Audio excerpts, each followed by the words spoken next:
विद्यार्थी मित्रांनो, स्वागत आहे आपलं यूट्यूब चॅनल ज्याचं नाव आहे मोहित मोटिवेटेड एक्झाम चॅनल। आज आपण बघणार आहोत बालमानसशास्त्र आणि अध्यापनशास्त्र या विभागातील मानसशास्त्रीय उपपत्त्या। त्यातील आज पहिली उपपत्ती बघणार आहोत, सहचारवादी उपपत्ती। चला तर सुरुवात करूया व्हिडिओला। पहिलं आहे शास्त्रज्ञांचे नाव थॉर्नडाईक, अमेरिकेमधील होते। उत्पत्ती त्यांची आहे प्रयत्नप्रमाणात उत्पत्ती। प्रयोगाचे साधन किंवा प्राणी आहे मांजर, कुटपेटी आणि मासे। मानसशास्त्रातील कार्य आहे चुकत-मुकत शिकणे आणि चुकांचे प्रमाण कमी करणे। अध्ययनाचे नियम काय त्याचं बघूया। सज्जतेचा, तयारीचा नियम, पुनरावृत्तीचा नियम आणि तिसरा आहे परिणामाचा नियम।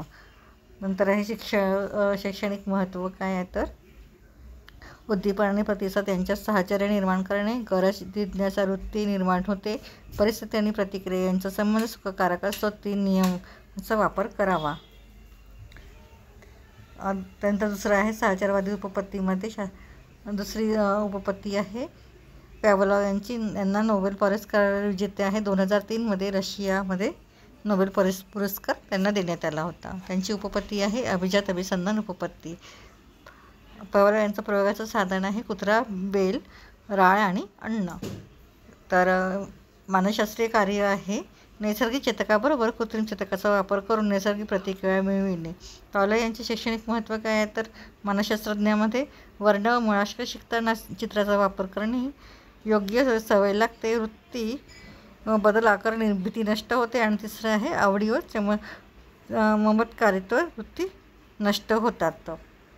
त्यानंतर श्री सहचार्यवादी उपपत्ती आहे। शास्त्रज्ञाचे नाव आहे स्किनर, हे अमेरिकेमधील शास्त्रज्ञ होते। यांची उपपत्ती साधक अभिसंधान उपपत्ती या नावाने ओळखली जाते। यांनी प्रयोगाचे साधन म्हणून प्राणी कबूतर वापरलेला आहे। त्याचबरोबर लाल दिवा, हिरवा दिवा, काळा कागद आणि पांढरा कागद याचा देखील वापर यांनी आपल्या प्रयोगामध्ये केला आहे।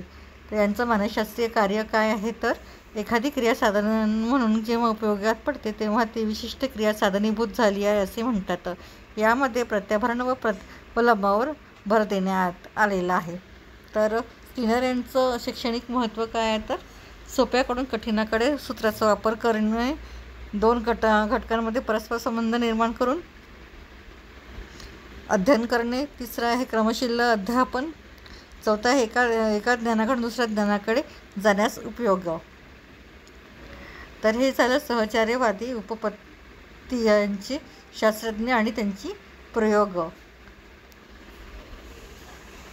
व्हिडिओ आवडल्यास व्हिडिओला लाईक करा, कमेंट्स करा, जास्तीत जास्त व्हिडिओ शेअर करा आणि चॅनलला सबस्क्राईब करायला विसरू नका।